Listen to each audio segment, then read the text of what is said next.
O Irã já ameaça abertamente lançar um ataque com mísseis contra a Ucrânia e promete uma retaliação severa. O motivo é a operação ucraniana no Mar Cáspio. Em 25 de julho, o Serviço de Segurança da Ucrânia atingiu ali uma lancha de mísseis russa e 2 navios, que estão sob sanções internacionais e eram usados para transportar cargas militares entre o Irã e a Rússia. O Irã declarou que um marinheiro morreu em um dos navios e outro ficou ferido. E foi depois disso, como dizem, tudo começou a acontecer. O chefe do Ministério das Relações Exteriores do Irã, Abbas Araghchi, publicou uma ameaça direta ao presidente da Ucrânia, Volodymyr Zelensky. Canais pró-Irã no Telegram já publicaram um mapa do alcance dos mísseis iranianos, insinuando que podem atacar. E o deputado do parlamento iraniano, Ibrahim Azizi, declarou que a Ucrânia, cito, em breve entenderá o preço pelo que fez. Vladimir Zelensky respondeu de forma calma, mas bastante firme. Os iranianos e norte-coreanos já estão lutando contra a Ucrânia, só que de outra forma.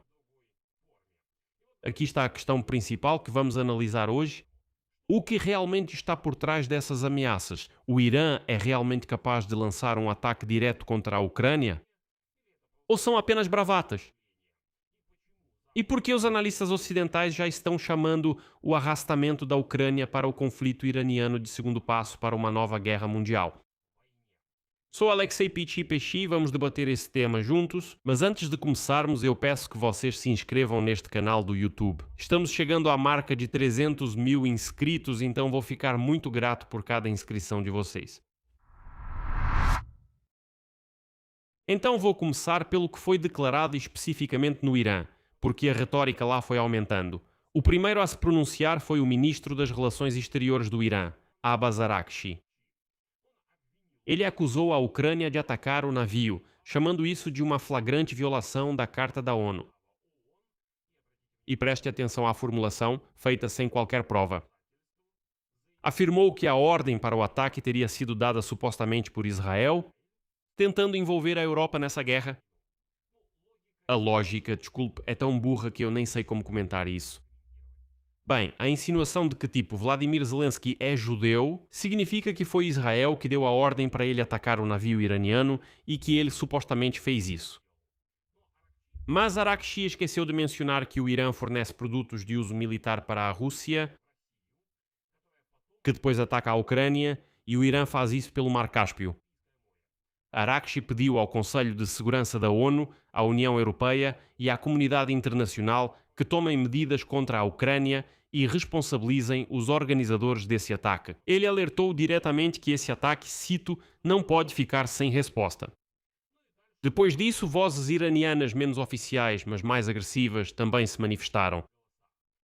O deputado do parlamento iraniano Ibrahim Azizi declarou que o Irã não deixará sem resposta ações dirigidas contra ele, e cito, a Ucrânia logo vai entender isso.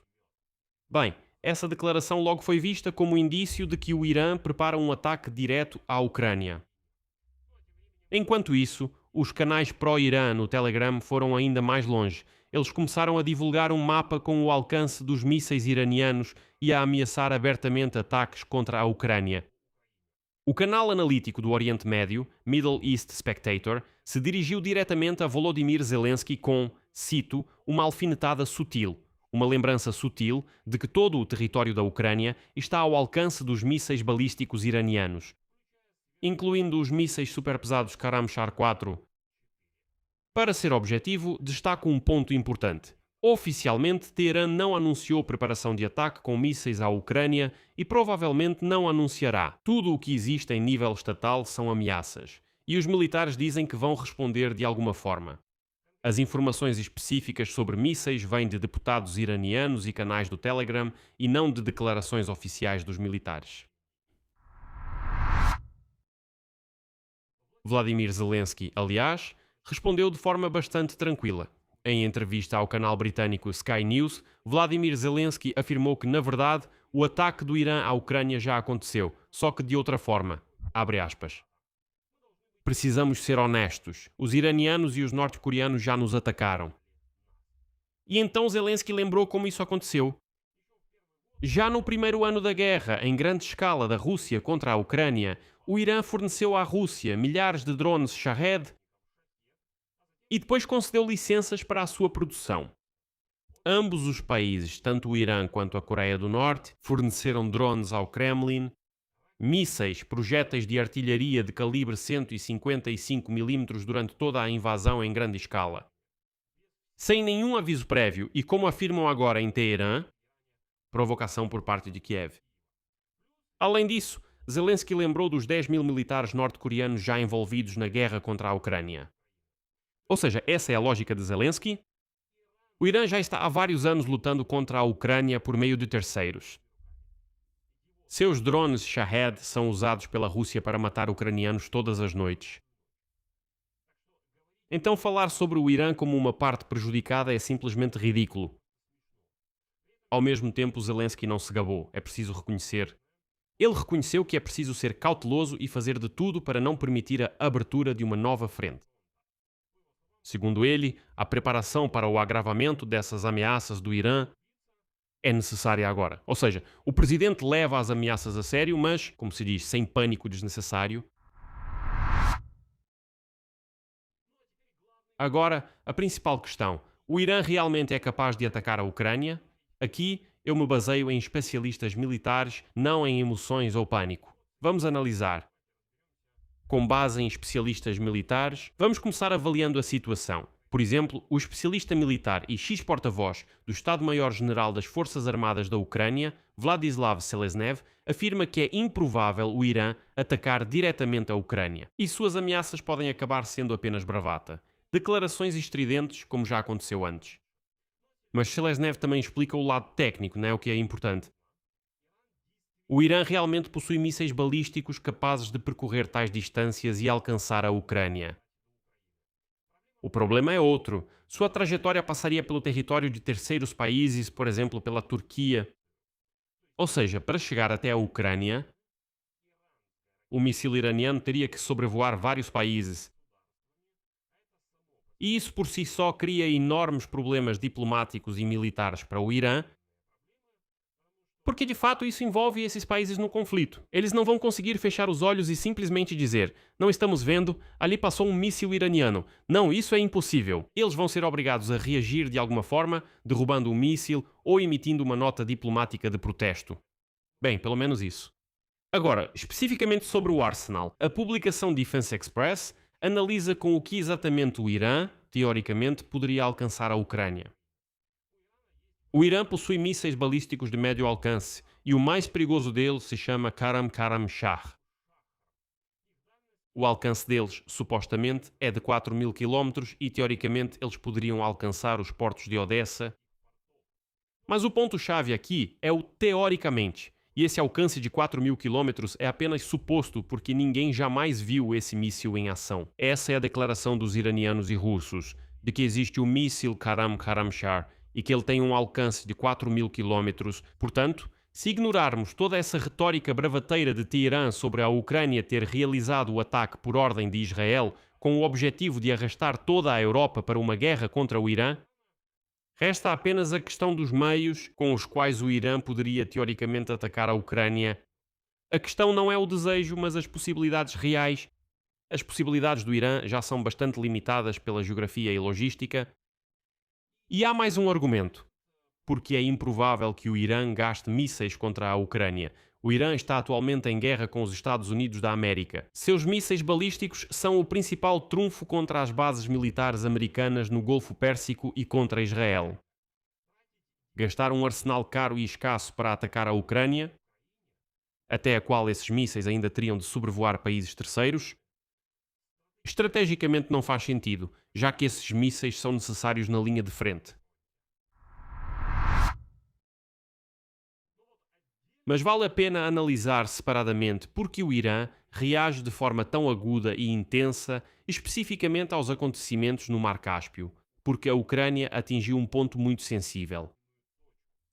O objetivo da operação do Serviço de Segurança da Ucrânia no Mar Cáspio não é simplesmente afundar alguns navios por lá, não é só mostrar que podemos atacar tão longe assim, não. O SBU atingiu um canal específico de abastecimento militar entre o Irã e a Rússia.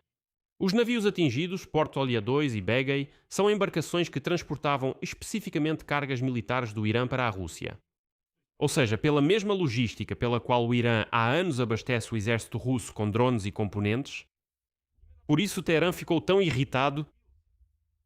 A Ucrânia expôs e destruiu o mecanismo pelo qual o Irã ajuda a matar ucranianos. E a reação do Irã é de fato um reconhecimento de que a Ucrânia acertou em cheio.